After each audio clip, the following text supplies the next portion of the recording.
ইউনূস সরকারের ভয়ঙ্কর কর্মকাণ্ড এবার সত্য হিসেবে বলছে বাংলাদেশের পুলিশের বক্তব্যে, পুলিশের প্রতিবেদনে, পুলিশের গোয়েন্দা রিপোর্টে এগুলো উঠে এসেছে।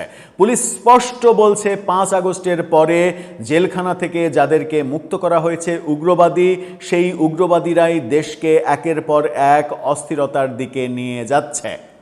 কিন্তু পুলিশ কি বলেই ক্ষান্ত থাকবে, নাকি ওই কারাগার থেকে একের পর এক ছেড়ে যাদের দেয়া হয়েছিল, যে শীর্ষ উগ্রবাদী জঙ্গি গোষ্ঠী, তাদেরকে গ্রেপ্তার এবং তাদেরকে যারা ছেড়ে দিয়েছিল তাদের বিচারের ব্যবস্থা করবে?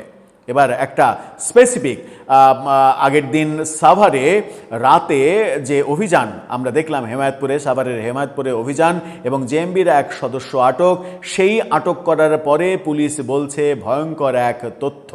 বলছে এই ব্যক্তি জেএমবির মানে সদস্য এবং তিনি যার মানে শিষ্যত্ব গ্রহণ করেছেন, তার যিনি প্রকৃত নেতা, তাকেও 5 আগস্টের পরে ইউনূস সরকার জেল থেকে ছেড়ে দিয়েছিল।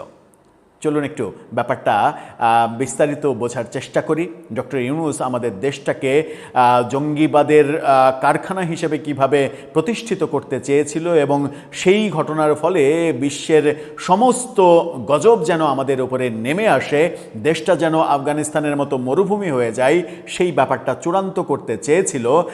1.5 বছরের জায়গায় 5 বছর ক্ষমতায় থাকলে কি অবস্থা হতো আমাদের, সেগুলো একটু কল্পনা করে নিজেরাই একটু শিউরে ওঠার চেষ্টা করি। চলুন, থাকবেন পলিটিক্স টিভির নিয়মিত আয়োজনে।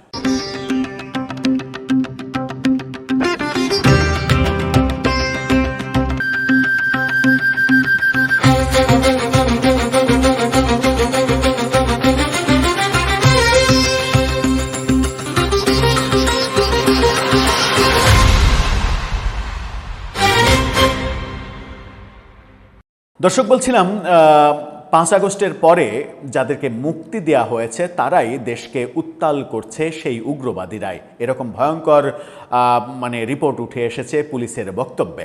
পুলিশ কি বলছে শিরোনামটা দেখে নিন।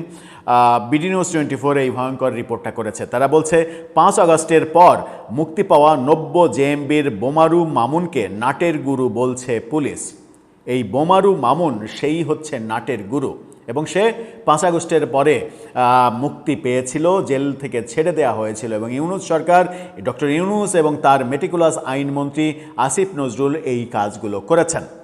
এখানে বলা হচ্ছে সেটা হচ্ছে রাজধানী ও আশেপাশের এলাকায় সাম্প্রতিক কয়েকটি বিস্ফোরণ ও বোমা উদ্ধারের ঘটনায় নাজমুল হাসান মামুন ওরফে বোমারু মামুন নামে একজনকে পুলিশ খুঁজছে, যিনি 9 বছর আগে জঙ্গিবাদের মামলায় গ্রেপ্তার হয়ে 5 আগস্টের পরে জামিনে বেরিয়ে যান।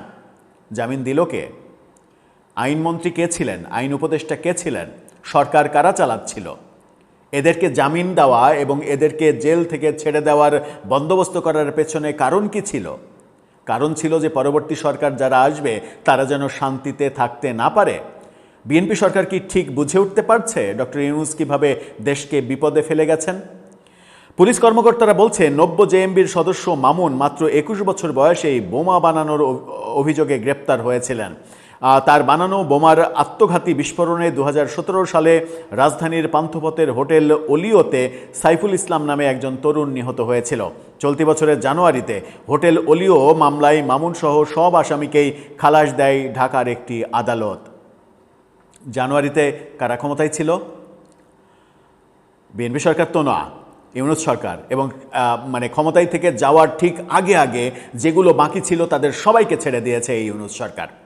ওই রায়ে আদালত তাদের বিগত ফ্যাসিস্ট সরকার বিরোধী নেতাকর্মী হিসেবে বর্ণনা করে এবং এই বর্ণনাটা শিখিয়ে দিয়েছেন আসিফ নজরুল। মানে যাদেরকেই কারাগারে নেওয়া হয়েছে তাদেরকেই এই মানে ফ্যাসিস্টের রোশানলে পড়ে তাদেরকে কারাগারে নেওয়া হয়েছে, সেই সংজ্ঞা নির্ধারণ করে এই ব্যবস্থাগুলো করা হয়েছে। এবং শেখ হাসিনা সরকারের নামে এই মানে কি বলবো যে ন্যারেটিভ তো দাঁড় করিয়ে ফেলা হয়েছিল ডক্টর ইউনূসের আমলে, যে মানে বাংলাদেশে কোনো জঙ্গিবাদ নেই, শেখ হাসিনা ধর্মভিত্তিক রাজনৈতিক দলের নেতাকর্মীদের শায়েস্তা করার জন্য জঙ্গি নাটক সাজাতেন প্রতি মুহূর্তে। পুলিশের counter terrorism and transnational crime CTTC ইউনিটের এডিসি মঈনুদ্দিন চৌধুরী বলেছেন, মঙ্গলবার রাতে সাভার থেকে মোহাম্মদ আরিফ ওরফে ইমরান নামের যে যুবককে বোমা এবং বোমা তৈরির সরঞ্জাম সহ গ্রেপ্তার করা হয়েছে তার গুরু হচ্ছে ওই বোমারু মামুন। আরিফের বয়স ২৬ বছরের মতো। তাকে গ্রেপ্তারের পর তার বাসায় অভিযান চালানো হয়, তবে গুরু নাজমুল হাসান মামুনকে ধরতে এখনও চেষ্টা হচ্ছে। এই ভদ্রলোক আরিফের চেহারাটা একটু দেখে নেবেন নাকি? এই দেখে নেন, সবুজ মানে গেঞ্জি পরে, কি দারুণ মানে ট্রাউজার পরে আছেন, দেখে মনে হয় যে অবলা একটা প্রাণী, কিছুই জানে না। পুলিশ এখন বলছে সম্প্রতি যে কয়টি বোমা পাওয়া গেছে এবং বিস্ফোরণ ঘটেছে সেসবের নাটির গুরু হচ্ছে এই মামুন। অতঃপর ঘটনা ঘটল, অতঃপর পুলিশের স্বীকারোক্তি পাওয়া গেল যে ঘটনাগুলো সাম্প্রতিক সময়ে একের পর এক ঘটছে সবগুলো একই সূত্রে গাঁথা। গত ডিসেম্বরে কেরানীগঞ্জের মাদ্রাসায় বোমা তৈরির সময় বিস্ফোরণ, এরপর ফেব্রুয়ারিতে যাত্রাবাড়িতে তল্লাশির সময় পুলিশকে ছুরিকাঘাত করে বোমার ব্যাগ ফেলে পালানো, মার্চে কুমিল্লার শিব মন্দিরে বিস্ফোরণ এবং একই মাসে সায়েদাবাদ পুলিশ তল্লাশির সময় বোমা বিস্ফোরণের ঘটনায় মামুন ও তার শিষ্য আরিফের সংশ্লিষ্টতা পাওয়ার কথা বলছে তদন্তকারীরা। তখন থেকেই মামুনকে খুঁজছিল পুলিশ, কিন্তু পুলিশ আমরা একবারের জন্য ইউনূস সরকারের আমলে স্বীকার করতে দেখিনি। পুলিশকে বারবার বলানো হয়েছে যে শেখ হাসিনা জঙ্গিবাদের নাটক সাজিয়ে ইসলামী দলের নেতাকর্মীদের জেলে ভরেছেন। এই ন্যারেটিভ কি কাজে দিয়েছে ডক্টর ইউনূস এবং ডক্টর স্যার আসিফ নজরুল সাহেব? দেশকে কোন পথে নিতে চেয়েছিলেন আপনারা? অলরেডি তো নিয়েছেন, এবং এই ধকল সামলাতে বিএনপিকে একটা বড় সময় ব্যয় করতে হবে।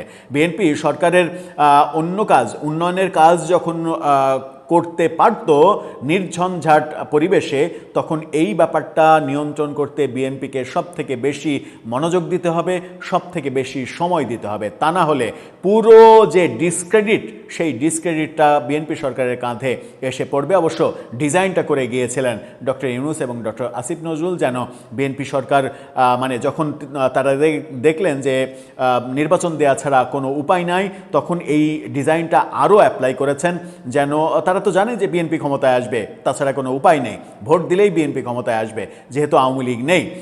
সুতরাং বিএনপি যেন নাজেহাল হয়ে যায়, তারা যেন সরকার পরিচালনা করতে না পারে এবং তাদেরকে যেন কিছুদিনের মধ্যে ব্যর্থ সরকার হিসেবে ঘোষণা দেওয়া যায়, সেই মেটিকুলাস ডিজাইনটাই সম্ভবত তারা করে গিয়েছেন। টের পাচ্ছেন সরকার?